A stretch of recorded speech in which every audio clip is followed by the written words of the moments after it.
பாகிஸ்தான் ஒரு நாடே கிடையாது. இதத்தான் நம்ம எப்பயுமே சொல்லி ஆரம்பிக்கிறோம். காரணம் பாகிஸ்தான பத்தி தான் அதிகமா இப்ப பார்த்துக்கிட்டு இருக்கோம்.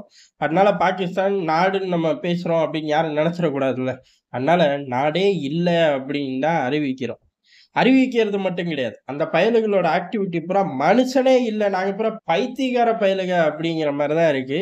பைத்தியத்தோட உச்சத்துல தான் அந்த நாடே இருக்கு. நாட்டுல ஒரு உருப்படி இல்ல. 1, 2 உருப்படியா இருந்தா அவன் நாட்டுக்குள்ள இல்ல. இத தாண்டி வேற எதுவும் அங்க கிடையாதுங்கிறது தான் எதார்த்தமான உண்ம. அதோட கேலி கூத்து. ஆனா இந்த கேலி கூத்து அப்படிங்கிறது ஒரே மாரி தான் ரிப்பீட் ஆயிக்கிட்டே இருக்கு. உதாரணமா 5 வருஷத்துக்கு ஒரு தடவ அப்படியே ரிப்பீட் ஆகும்பாய்ங்க. எந்த விவகாரத்துல இத அருமையா பார்க்கலாம் அப்படின்னா, இந்த குழந்தைகள் பிறக்கக்கூடிய விதங்கள் அப்படிங்கிறது ஒரு 5 வருஷ ஸ்டாண்டர்ட எடுத்து வச்சுக்கிட்டோம்னா, அதே யூனிஃபார்ம திருப்பி அடுத்த 5 வருஷமும் ஃபாலோ பண்ணுவார்கள். யாரு? நம்மளா? கடவுள் ஃபாலோ பண்ணுவாராட்டுக்கு. நீங்க பர்ட்டிகுலரா போய் வாட்ச் பண்ணா தெரியும். 5 வருஷத்துக்கு ஒரே மாரி ஆக்டிவிட்டில இருப்பாய்ங்க. அடுத்த 5 வருஷம் அதுதான் ரிப்பீட் ஆகும். 1க்கு 1, 2க்கு 2, 3க்கு 3, 4க்கு 4, 5க்கு 5 அப்படிங்கிறத சந்தர்ப்ப சூழ்நிலைகள் வரும்போது அத விரிவா பார்ப்போம். இங்க அதே மாரி தான். ஏற்கனவே பாகிஸ்தான் வரலாற்றுல என்ன நடந்துச்சோ, அதே தான் செய்றாய்ங்க. இந்தியா அன்னைக்கு எப்படி அடிச்சுச்சோ, அப்படியேவா அடிக்குது? இல்லையே! இந்தியா அன்னைக்கு லைட்டா அடிச்சுச்சு, இன்னைக்கு தூக்கி போட்டு மிதிக்குது, நாளைக்கு கதற விடப்போது. ஆனா நம்ம எவ்வளவோ வளர்ந்துகிட்டு வர்றோம். இவனுங்க அதே யூனிஃபார்ம டக்கு டக்குன்னு போட்டுக்கிட்டு ஆட்கள் மட்டும் தான் மாறுறாய்ங்க. அப்படிதான் ஆசிம் முனிரோட ப்ரமோஷன் பார்க்கப்படுது. ஆசிம் முனிரோட ப்ரமோஷன் அப்படிங்கிறது பாகிஸ்தானோட எதிர்காலம் எத நோக்கி போதுங்கிறதும் ரொம்ப தெளிவா தெரிய போது. ஆசிம் முனிருக்கு தளபதியா இருந்து போர் அடிச்சு போச்சாட்டுக்கு. சர்வாதிகாரியா மாறணும், பாகிஸ்தான் அரசியலுக்குள்ள பூரணும், இவங்க ஓட்டு போட்டு ஜெயிக்கவா? முஷரப் மாரி வந்து நிக்கப் போறான் அப்படிங்கிறது உறுதியாயி போச்சு. ஏன் இந்த மாற்றம்? அப்படின்னு கேட்டோம்னா, 2, 3 விவகாரங்கள் சொல்லப்படுது. அதெல்லாம் நமக்கு பிடிக்கல. அதனால நம்ம இங்க சொல்லப் போறதில்ல. நம்ம சொல்லப் போறது ஒண்ணே ஒண்ணு தான். ஊர்ல அம்புட்டு பயலுகளும் ஆசிம் முனிர தீவிரவாதின்னு கூப்பிட ஆரம்பிச்சுட்டோம். இந்த தீவிரவாதின்னு கூப்பிடுறதுல இருந்து எப்படி தப்பிக்கிறது? சர்வாதிகாரி ஆயிட்டோம்னா அதுக்கப்புறம் நம்மள விரட்டி விடவா போறாய்ங்க? இல்ல, இல்ல தேர்தல நடத்துங்க. அப்படி இப்படின்னு சொல்லி நம்மகிட்டயே பேச்சுவார்த்தைலாம் பண்ணுவாய்ங்க. உலக தலைவர்கள்லாம் வந்து போவார்கள். உலக தலைவர்கள்லாம் கை குடுக்கும்போது, தீவிரவாதி நான் சொல்ல முடியும். அப்படின்னு எவன் ஐடியா குடுத்தான்னு தெரியல. இந்த ப்ரமோஷன் அத நோக்கி தான் போது. பாகிஸ்தான்ல ராணுவம் தான் உச்சபட்சம். அந்த ராணுவத்தோட உச்சபட்சம் யாரு அப்படின்னு கேட்டா, ராணுவத்தோட தளபதி. எல்லாத்துக்கும் தளபதி. போ அவர் தான் உச்சபட்சம். ஆனா அவருக்கே ப்ரமோஷன் இருக்கு.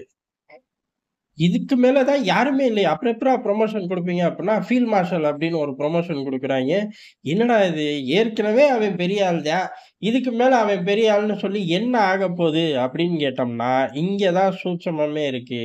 இது ஏற்கனவே உருவாக்கப்பட்ட ஒரு பதவி. எப்ப அப்புட்ன்னா, 1959 இந்தியா கிட்ட அடி வாங்குனதுக்கப்புறம் அன்னைக்குள்ள ராணுவ தளபதி அயூப் கான் இந்த மாரி ஒரு பதவிய உருவாக்கியிருக்காரு. சரி இந்த பதவி அப்படி என்னதான் பண்ணும் அப்படிங்கிறதான். இந்த ஃபீல்ட் மார்ஷல் பதவி ஏதாச்சும் ஒரு மைலேஜ குடுக்கணும்ல. ஏற்கனவே உச்சபட்ச தளபதி. அதுக்கு மேல ஒருத்தனும் கிடையாது. கீழ 1 டஜன் பயலுக.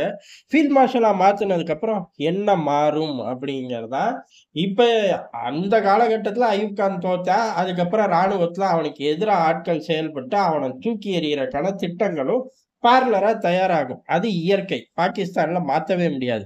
இப்ப ஆசிம் முனிரும் தோத்து போயாச்சு. இப்ப ஆசிம் முனிர தூக்கி எறியவும் ஒரு டிவிஷன் தனியா வொர்க் பண்ணும். இந்த சம்பவம் நடக்காட்டியும் ராணுவத்துல அது இயல்பா நடந்துகிட்டே இருக்கும்.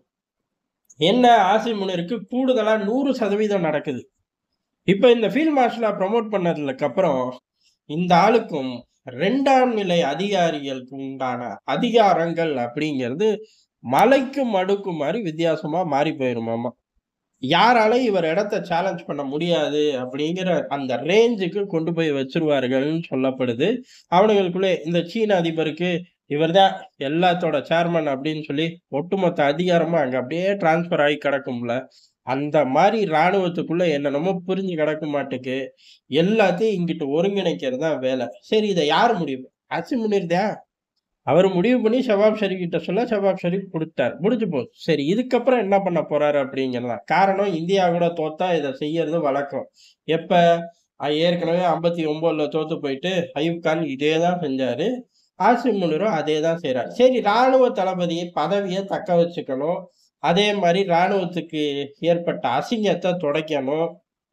இதுக்கெல்லாம் இந்த ஏற்பாடுகள் செய்றாய்ங்க அப்படின்னு எடுத்துக்கிட்டா, இந்த ஏற்பாட பூரா செஞ்சுட்டு, ராணுவ ட்ரெஸ்ஸ கழட்டிட்டு, கோட் ஷர்ட் பேண்டோட போய் ஸ்டேடியத்துல உட்காந்துட்டாய்ங்க. எங்க அப்படின்னா கிரிக்கெட் மேட்ச்சு. ஒண்ணு இன்டர்நேஷனல் கிரிக்கெட் மேட்ச் எப்புட்றா உங்க ஊர்ல நடத்துவாய்ங்க? அப்படின்னு நம்ம கேட்டோம்னா, எங்க ஊர்ல எப்படி நடத்துவாய்ங்க? இது என்ன கேலி கூத்தா இருக்கு? பாதுகாப்பு இல்லன்னு ஒரு பயம் வரமாட்டாய்ங்க. அப்புறம் ஏதுடா? அப்படின்னு கேட்டா, இந்தியாவோட ஐபிஎல்ல காப்பி அடிச்சா, அங்கேயும் அதே மாரி கிரியேட் பண்ணி வண்டி ஓட்டிக்கிட்டு இருக்காய்ங்க. அந்த மேட்ச். ஏடா சொந்தமா கொஞ்சூடு கூட கடவுள் உங்களுக்கு அறிவ குடுக்கலையாடா?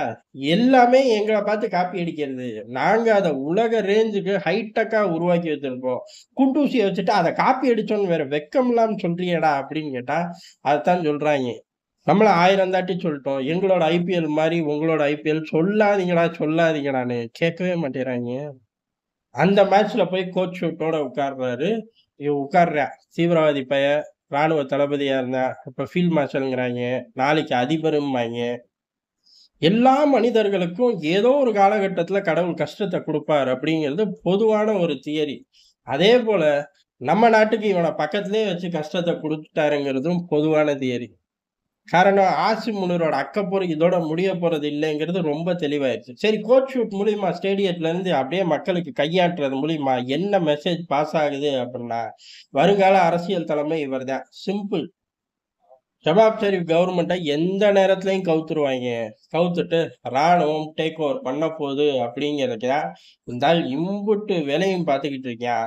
சொல்லப்போனா பகல்காம்ல அடி விழுகும். அடி விழுந்தோனே இந்த வேலைய பூரா பார்த்துரலான்னு ஏற்பாடு பண்ணி வச்சிருப்பான் நாட்டுக்கு. அடி ஆனா இவன நோக்கியே விழுந்துருச்சு. ராணுவத்த நோக்கியே விழுந்துருச்சு. 20% குறைச்சுப்புட்டாய்ங்க அப்படிங்கிறலாம் இந்த ஆள் கணக்கு போடல. இந்த ஆள் பகல்காம் கணக்கு போட்டது எல்லாமே இந்த அரசியல் ரீதியா இவர அப்படியே அடுத்தடுத்த பொசிஷனுக்கு நகர்த்ததான். எப்புட்றா பகல்காம் செஞ்சுட்டு நகர்த்த முடியும் அப்டின்னா, திருப்பி அடிப்பாய்ங்க. அடிச்சா தான் நம்ம தோத்து போவோமே! அப்டின்னா, நம்ம எங்க தோத்து போனோம் அப்படின்னு சொல்லி 4 நண்டு சிண்டு வண்டுகள விட்டு ரோட்ல இறங்கி கொடிய தூக்கி வச்சுட்டு, பட்டாச விட்டு கொளுத்தி ஜெயிச்சு ஃபுட்டேஜ ரிலீஸ் பண்ணிக்கிட்டாய்ங்க. டேய் சீனாக்காரனே தேவலடா. அவன் கூட ஓரளவுக்கு ஏதோ ஒரு 10 பேர வச்சு, காட்டுக்குள்ள ஃபோட்டோ எடுத்து, இந்திய மலைகள புடிச்சுப்புட்டோம் அப்படின்னு சொல்லி கொண்டாடுனாய்ங்க. குளோபல் டைம்ஸ்ல எழுதிக்கிட்டாய்ங்க. நீங்க என்னடா ஒரு நாட்டையே விட்டு வேஷம் போட வைக்கிறீங்களே அப்படின்னு கேட்டா, அப்ப அவன விட கேடு கெட்டவன் நான் தெரிஞ்சுக்க அப்படிங்கிறாய்ங்க. கடவுளே! இந்த எதிரிகள வச்சு வண்டி ஓட்டுறது பெரிய விஷயமா இருக்கே கடவுளே! அப்படிங்கிற மாரி தான் இருக்கு. எந்த நேரத்திலும் மாசிம் முனீர் அங்க உள்ள அரசாங்கத்த கிளச்சிட்டு பதவி ஏற்க அதிக வாய்ப்புண்டு. ஆனா ஆள முடியுமா அப்படின்னு கேட்டா, பதவி ஏத்த ஆள்றதெல்லாம் வேற கதப்பு. பதவி ஏத்த உடனே இல்ல பதவி ஏற்கிற விழாவுக்கு முக்கியமான ஒரு பொருள் எல்லார் முன்னாடியும் இருக்கும். அதுக்கே ஆப்பு. என்ன ஆப்புன்னு தானே கேட்கிறீங்க? அடுத்த வீடியோல விரிவா பார்ப்போம். காத்திருங்க.